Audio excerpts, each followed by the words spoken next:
वासुदेवाय।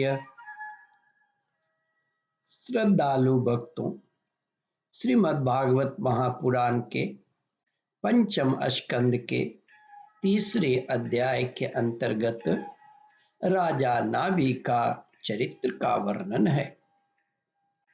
इसके पूर्व दूसरा अध्याय समाप्त हो चुका है। जहां तक आप कथा श्रवण कर चुके हैं उसके आगे का प्रस्तुतिकरण करता हूं।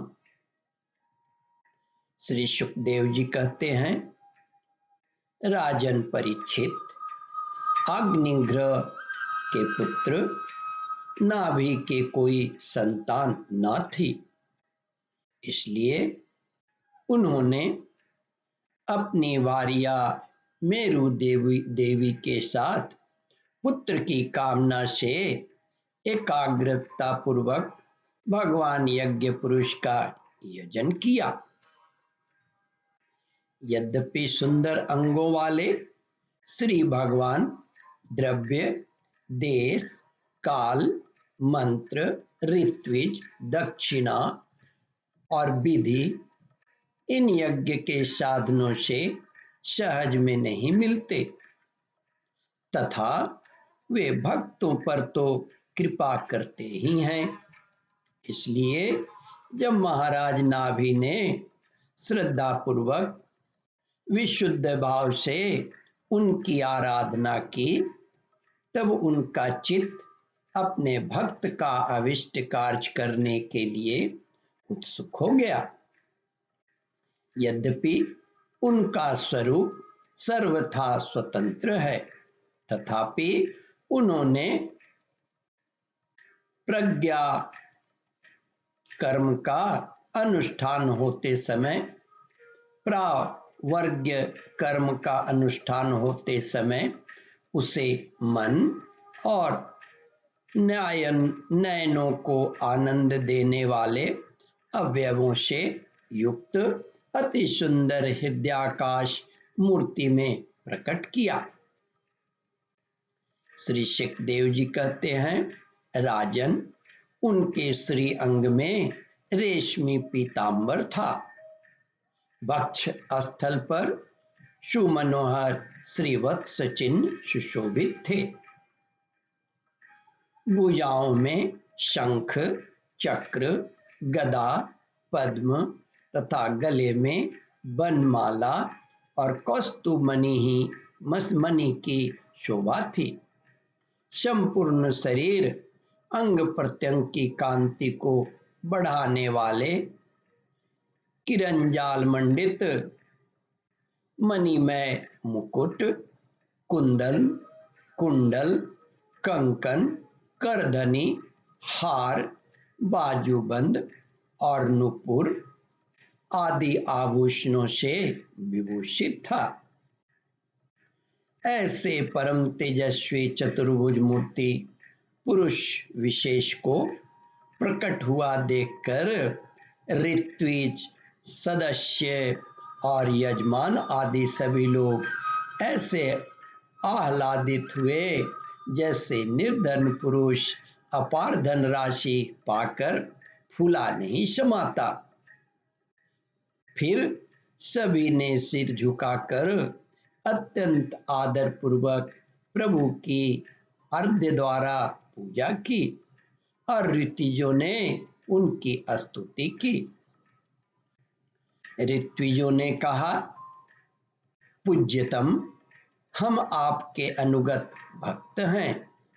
आप हमारे पुनः पुनः पूजनीय हैं, किंतु हम आपकी पूजा करना क्या जाने। हम तो बार बार आपको नमस्कार करते हैं। इतना ही हमें महापुरुषों ने सिखाया है। आप प्रकृति और पुरुष से भी परे हैं। फिर प्राकृत गुणों के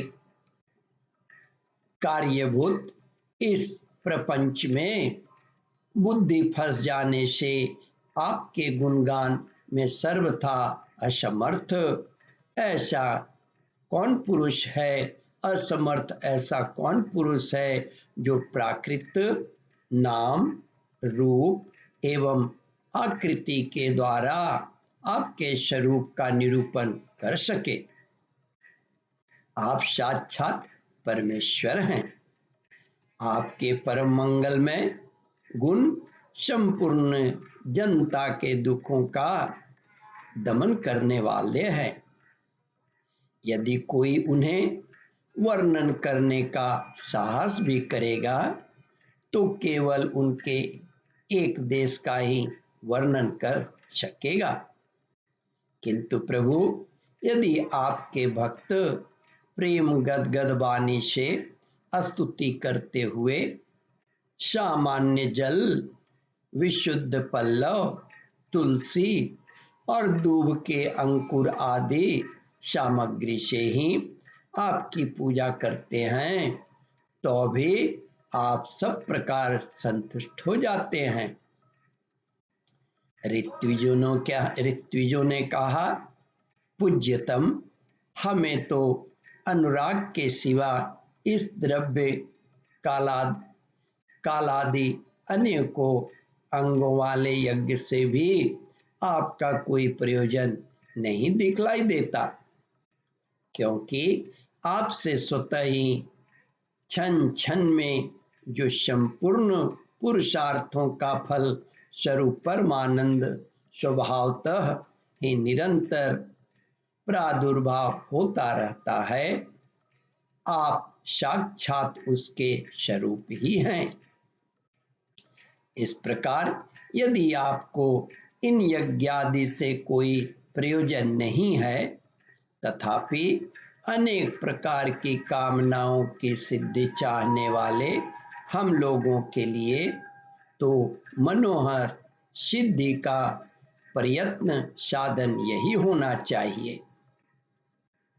आप ब्रह्मादि परम पुरुषों की अपेक्षा भी परम श्रेष्ठ है। ओम परमात्मने नमः। श्रद्धालु भक्तों, इस कथा को ध्यान पूर्वक श्रवण, मनन और इसका चिंतन करें। इस कथामृत का रसास्वादन अपने बंधु बांधवों को भी करावें। इस वीडियो को शेयर और सब्सक्राइब करें। ओम परमात्मने नमः।